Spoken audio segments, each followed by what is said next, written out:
ሰላም ጤና ይስጥልን ውድ የኢቫንጀሊካል ቴሌቪዥን ተመልካቾቻችን የወንጌል አማኞች ድምጽ ነው። የሳምንታዊ የዜና ማህደራችን ሲሆን የዜና ማህደሩን እየመራው አብራችሁ ቆይታ ማድረገው ኔቃኪዳ እንዳለ ከመላው የስቱዲዮ ባለሙያዎች ጋር በጋራ መሆን ነው። ከዜና ማህደሩ ጋር አብራችሁ ቆዩ። የኦል አፍሪካ ቸርችስ ካውንስል ተወካይ የኢትዮጵያ ወንጌል አማኞች አብያተ ክርስቲያናት ካውንስል ዋና ጽሕፈት ቤትን ጎበኘ። በአህጉራችን አፍሪካ የሚገኙ ከ200 ሚሊዮን በላይ ክርስቲያኖችን አቅፎ የያዘው የኦል አፍሪካ ቸርችስ ካውንስል በ43 የአፍሪካ ሀገራት ውስጥ ከሚገኙ 210 ብሔራዊ ቤተክርስቲያናትና ካውንስሎችን አቅፎ የያዘ ተቋም ነው። እንደ አውሮፓውያን አቆጣጠር በ1958 ናይጄሪያን ኢባዳን የመሰረተው ካውንስሉ ዋና ጽሕፈት ቤቱን በናይሮቢ ኬንያ በማድረግ እየተንቀሳቀሰ ሲሆን እንደ ቶጎ፣ አዲስ አበባ ባሉ ከተሞችም ቅርንጫፎች ጽሕፈት ቤቶችን በመክፈት እየተንቀሳቀሰ እየሰራ እንደሚገኝ ይታወቃል። የኢትዮጵያ ወንጌል አማኞች አብያተ ክርስቲያናት ካውንስልም በባለፈው የፈረንጆቹ ዓመት የኦል አፍሪካን ቸርችስ ካውንስል አባል ለመሆን መብቃቱም ይታወቃል። እናም መስከረም 13 2018 ዓ.ም አዲስ አበባ በሚገኘው የኦል አፍሪካን ቸርችስ ካውንስል ጽሕፈት ቤት አስተባባሪነት ከተለያዩ የአፍሪካ ሀገራት የመጡ የኦል አፍሪካን ቸርችስ ካውንስል ተወካይ በኢትዮጵያ ወንጌል አማኞች አብያተ ክርስቲያናት ካውንስል ዋና ጽሕፈት ቤት በመገኘት ጽሕፈት ቤቱን ያጎበኙ ሲሆን በጉብኝታቸው ወቅትም የኢትዮጵያ ወንጌል አማኞች አብያተ ክርስቲያናት ካውንስል ጠቅላይ ጸሐፊ የሆኑት ቄስ ደረጀ ጀንበሩም የእንኳን ደህና መጣችሁ መልእክታቸውን በዕለቱ አስተላልፈዋል። እንዲሁም ደግሞ ካውንስሉ ስላለበት ወቅታዊ ጉዳዮችና ስለ አደረጃጀቱ ለመጡት የእንግዶች ማብራሪያም ሰጥተዋል። በመቀጠልም የእግዚአብሔርን ቃል ያካፈሉት የኢትዮጵያ ወንጌል አማኞች አብያተ ክርስቲያናት ካውንስል ምክትል ፕሬዝዳንት ዶክተር ቤተመንግስቱ ትንቢተ ሚክያስ ምዕራፍ 6 እና መዝሙረ ዳዊት ምዕራፍ 18ን መነሻ በማድረግ ቤተክርስቲያንን ለጽድቅ እንዲሁም ለእውነት በመቆም ለመንግስታት አርአያ ልትሆን እንደሚገባትም ገልጸዋል። ከሩዋንዳ፣ ከሴራሊዮን፣ ከዲሞክራቲክ ሪፐብሊክ ኦፍ ኮንጎ፣ ከኬንያ፣ ከታንዛኒያ፣ ከካሜሩን እንዲሁም ከደቡብ ሱዳን የመጡትም ተወካዮች የኢትዮጵያ ወንጌል አማኞች አብያተ ክርስቲያናት ካውንስል በአሁኑ ጊዜ ስላለበት አጠቃላይ ሁኔታ እንዲሁም የኢትዮጵያን ሰላም ከማስጠበቅ አንጻር የሰራቸውን እንዲሁም ደግሞ እየሰራቸው የሚገኙትን ስራዎች በተመለከተ የኢትዮጵያ ወንጌል አማኞች አብያተ ክርስቲያናት ካውንስል ከመሪዎች ጋር ውይይት አድርጓል። የሰንበት ሁለንተናዊ አገልግሎት የ2018 ዓመተ ምህረት የዘመን መለወጫን በማስመልከት ለቶታል ሁለገብ በጎ አድራጎት ድርጅት የምግብ ድጋፍ መስጠቱን የነገርናችሁ ባሳለፍነው ሳምንት ነበረ።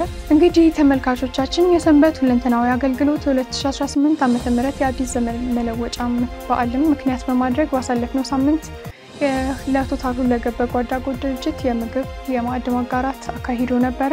ይህም የተከናወነው መስከረም 11 2018 ዓመተ ምህረት ሲሆን የማዕድ ማጋራት ፕሮግራሙ ላይ ከተለያየ ስፍራ የመጡ የክብር እንግዶችም ተገኝተውበት ነበረ። በእለቱም እንግዲህ ጋሹ ብሸት ባደረጉ ንግግር ላይ የሰንበት ሁለንተናዊ በጎ አድራጎት ድርጅት ስለሚያደርገው በጎ ተግባርም አንስተዋል። እንዲሁም በአገር ውስጥና ከሀገር ውጭ ሆነው ይህን በጎ ተግባር ለሚያደርጉ የቦርድ አባላትም ምስጋናቸውን አቅርበዋል። በመቀጠልም የሰንበት ሁለንተናዊ አገልግሎት ዋና ዳይሬክተር የሆኑት አቶ ሳሙኤል ተክሌ የልደታ 06 ወረዳ ክፍለ ከተማ ነዋሪዎችን ለትብብራቸውም አመስግነዋል። እንዲሁም መንግስታዊና ሌሎችም በጎ ተግባር ለሚያደርጉ አጋር አካላትም ምስጋናቸውን አቅርበዋል። እንዲሁም ይህን ስራ ከዚህ ቀደም ለ3 ዓመታት በጋራ ሲሰሩ እንደቆዩ ይህንንም በጎ ተግባር ለ3 ዓመታት ሲሰሩ እንደነበሩና 800,000 ብር የሚገመት ገንዘብ ድጋፍ ማድረጋቸውም ተጠቅሷል። ከቤተ ክርስቲያናት ጋርም አብረው እንደሚሰሩ በተለይም በሰሜኑ ክልል ይህን በጎ ተግባር ሲያከናውኑም እንደቆዩም ገልጸዋል። ከዚህ ጋር ተያይዞ በትራማ ሂሊንግ ወይም ደግሞ የስነ ልቦና ማከም ላይ በሰፊው እየተሰራ እንደሚገኝም ገልጸዋል። በእለቱም 155 ለሚሆኑ አባወራዎችና ማወራዎች 5 ኪሎ ፉርኖ ዱቄት 2 ሊትር ዘይትም በስጦታ መልክ ተበርክቶላቸዋል። እንዲሁም በቀጣዮቹ ቀናት ለ220 ለሚሆኑ ተማሪዎች የደብተርና የትምህርት ቤት ቁሳቁስ ድጋፍም እንደሚደረግ ገልጸዋል።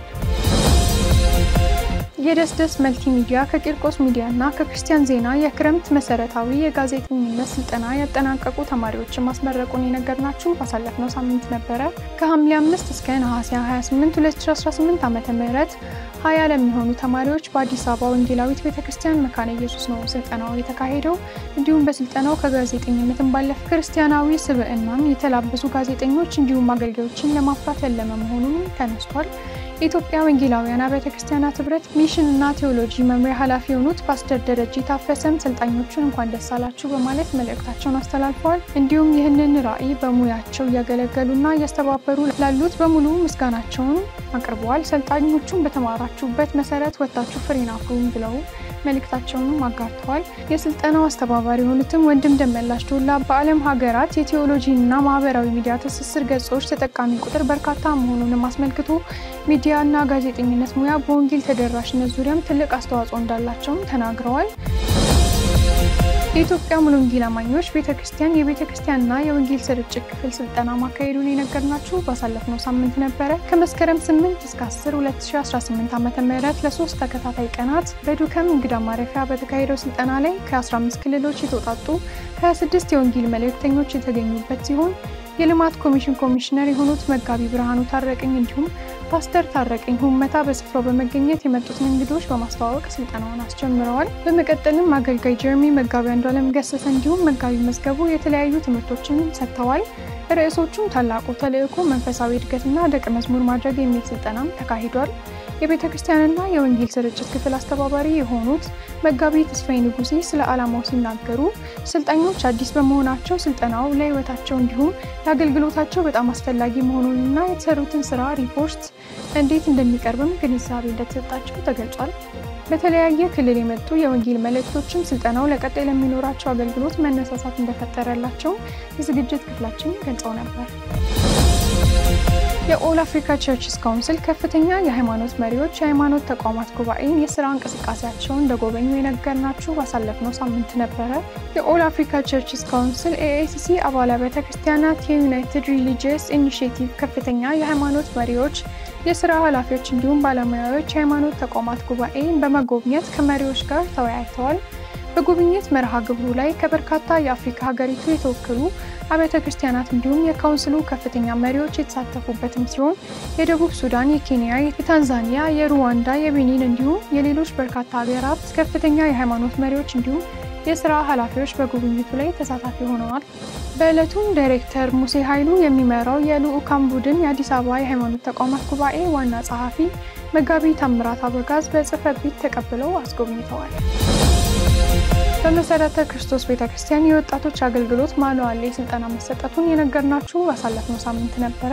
የመሰረተ ክርስቶስ ቤተክርስቲያን ዋናው ቢሮ የእረኝነት አገልግሎት መምሪያ ከፓይሜን ሚኒስትሪ ጋር በመተባበር የቤተክርስቲያኑን የወጣቶች አገልግሎት የሚመራበትን ማኑዋል ማዘጋጀቱ የሚታወቅ ሲሆን በዚህ ወጣቶች አገልግሎት አሰጣጥ በሚል ርዕስ በተዘጋጀ ማኑዋል ዙሪያ ግንዛቤ ለመፍጠር በአሁኑ ሰዓት በተለያዩ የቤተክርስቲያኒቱ ክልሎች በመንቀሳቀስ ስልጠናዎችን መስጠት ጀምሯል። በዚህም መሰረት በዋናው ቢሮ የሀገር አቀፍ የወጣቶች አገልግሎት ዴስክ በመሰረተ ክርስቶስ ቤተክርስቲያን ቡራዩ ወልመራ ክልል በመገኘት ከ16 አጥቢያዎች ለተውጣጡ የወጣት አገልጋዮች እና ኮሚቴዎች የሁለት ቀናት ስልጠና ተካሂዷል። በኢትዮጵያ ሙሉ ወንጌል አማኞች ቤተክርስቲያን የደቡብ ምዕራብ አዲስ አበባና አካባቢው ክልል የወሊሶና ቱሉ ቦሎ ክላስተር የመሪዎች ስልጠና መካሄዱን የነገርናችሁ ባሳለፍነው ሳምንት ነበረ። በወሊሶ መሀል ከተማ አጥቢያ ለቤተክርስቲያን መሪዎችና ሙሉ ጊዜ አገልጋዮች የሁለት ቀን ስልጠና መስከረም 13 እስከ 14 2018 ዓ.ም ተሰጥቷል። የክልሉ ፕሬዝዳንት የሆኑት መጋቢ አመሮ መልካሙ በመገኘትም እንኳን ደህና መጣችሁ መልእክታቸውን በማስተላለፍ የስልጠናውን ዓላማም ገልጸዋል። መጋቢ ፍስሐ ተስፋዬ የቤተክርስቲያን ተከላና እድገት በሚል ርዕስ የመጀመሪያውን ቀን ስልጠናም አካሂደዋል። በዚህም ስልጠና ላይ ከ120 በላይ መጋቢዎች እንዲሁም አገልጋዮች የተሳተፉበት ሲሆን መስከረም 14 2018 ዓ.ም ስልጠናውን እንደተጠናቀቀም ተገልጿል። ወደ ተመልካቾቻችን ባልደረባችን አማኑኤል ዴቪሶ እንዲሁም ቤተልሔም ደረጃ ያዘጋጁትን ዜና ማህደር ወደ እናንተ እያደረስኩኝ ቆይታ ሳረግ የነበርኩት እኔ ቃል ኪዳን እንዳለ ነኝ። ከቀሪ የኢቫንጀሊካል ቴሌቪዥን ፕሮግራሞች ጋር መልካም ቆይታ